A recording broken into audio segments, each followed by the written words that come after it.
বিভিন্ন পর্যায়ের বাংলাদেশ জাতীয়তাবাদী দলের নেতৃবৃন্দ, মঞ্চের সামনে উপবিষ্ট অত্র এলাকার সম্মানিত উপস্থিতি, পর্দার অন্তরালে আমার মা বোনেরা, সবাইকে আমার সালাম, আসসালামু আলাইকুম ওয়া রাহমাতুল্লাহি ওয়া বারাকাতুহু। কাজ করতে আসলে আগে থেকে ফোন করতে, এটা বলবেন না, এটা বলবেন। কোরআন সুন্নাহর কোথাও লেখা নাই যে এটা বলা যাবে না। এটা আমরা কোরআনে কি বলা যায়? আল্লাহ পাকের অস্তিত্ব, আল্লাহর আইন, আল্লাহর আদেশ নিষেধ, আল্লাহর এইগুলো নিয়ে আলোচনা, ঈমান এবং আমল নিয়ে আলোচনা। সারা কোরআন অন্যান্য ধর্মগ্রন্থের মতো কোরআন কিন্তু ধর্মগ্রন্থ না। এটা আপনার জীবনে চলার পথের একটা সুন্দর একটা পরিকল্পনা। ইতিমধ্যে ইহকাল ত্যাগ করেছেন, কারোর নামের পূর্বে কিন্তু শহীদ নাই।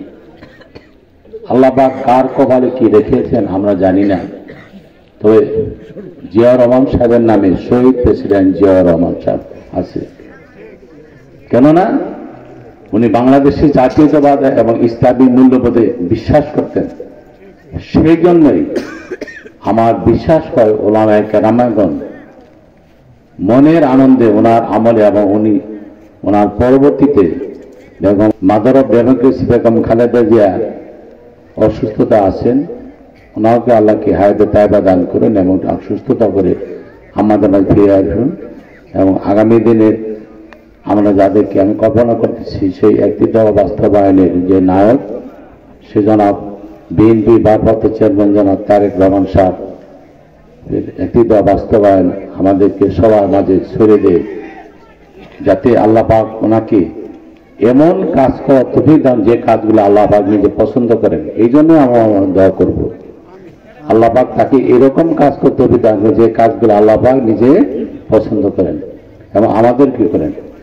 আমার আগে যে বক্তা ওয়াজ করলেন অত্যন্ত সম্মান, আল্লাহ পাক হাজার শুকর। আমি কিন্তু আজকে না, বিগত 30-35 বছর যাব শুধু এখানে শুধু আসি নাই, সখীপুর, বাসাইল, কালিয়াতি, ঘাটাইল, বিভিন্ন জায়গায় আমি শীতের মৌসুমে প্রায় 30 বছর যাব ওয়াজ মাহফিলে প্রধান অতিথি হিসেবে বক্তব্য করেছি। এখন সেখানে কোরআন সুন্নাহর আলোকে আমি বক্তব্য করেছি। কাল কিয়ামতের দিন ওই নেতাই বলবে, আমি তোমাদেরকে এই কথা বলি, তোমরা আমার যোগাযোগ কেন আমার স্লোগান দিচ্ছ? স্লোগানে জবাব কিন্তু আমাদেরকে দেওয়া লাগবে। অর্থাৎ আমরা যাকে, যিনি আল্লাহ রসুলের কথা মতো চলেন, যিনি আপনাদের সাথে ঠকবাজি করবে না, যিনি আপনাদেরকে কোনো অন্যায় অত্যাচার ফেলবেন না, যিনি আপনাদের সবসময় পাশে থাকবেন এবং আপনাদের ধন সম্পদে কোনো ক্ষয়ক্ষতি করবেন না তথা দেশ ও জাতির ক্ষতি করবেন না, এই আহ্বান আপনার জানাচ্ছি। ওলামায়ে কেরাম এখানে আছেন, বক্তব্য দিতে এসে গেছেন, ওনার সামনে কিছু বলা আমার বেয়াদবি হয়ে যায়। তারপর ওনার কাছে দোয়া চাচ্ছি আল্লাহ যেন আমাদেরকে সবাইকে, আজকে যারা আমরা আছি, হাজার শুকর যে আমি আজকে এখানে আসছি, এখানকার একটা বান্দা যদি আল্লাহ পাক যদি মঞ্জুর করে কালকে জান্নাতে দেয়, তাহলে এই মঞ্জুর উসিলায় একটা বান্দাও ছিল হয়তো কালকে আমাদের কালকে আমাদের সেই পরকালে নাজাতের উসিলা হতে পারে।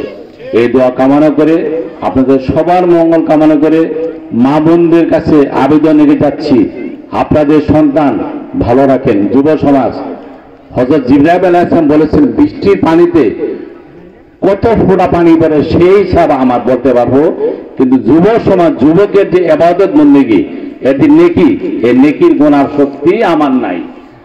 এতটুকু আপনি বলে দিলাম, আপনাদের সন্তানকে আপনারা ভালোভাবে গঠিত করেন। আপনাদের সন্তান যদি ভালো হয়, দেশ ভালো হবে, জাতি ভালো হবে, নেতৃত্ব ভালো হবে, আপনারা যোগ্য মায়ের অধিকারী হবেন। কালকে আপনার সন্তান, আজকে যারা শুয়ে আছে, যাদের সন্তান রেখে তাদের ওয়ারিসদার, আজকে যদি তাদের সন্তান যদি ভালো করে থাকেন, তাদের জন্য দোয়া করেন। সে গুনাহ আল্লাহ দোয়া করতে দেরি, কিন্তু আল্লাহ মাফ করতে দেরি নাই। যখন ভুলভ্রান্তি হয়ে থাকে, মাপ চেয়ে হুজুরের কাছে ক্ষমা প্রার্থনা করে আমার জন্য দোয়া, সবার দোয়া চেয়ে আমি বিদায় নিচ্ছি।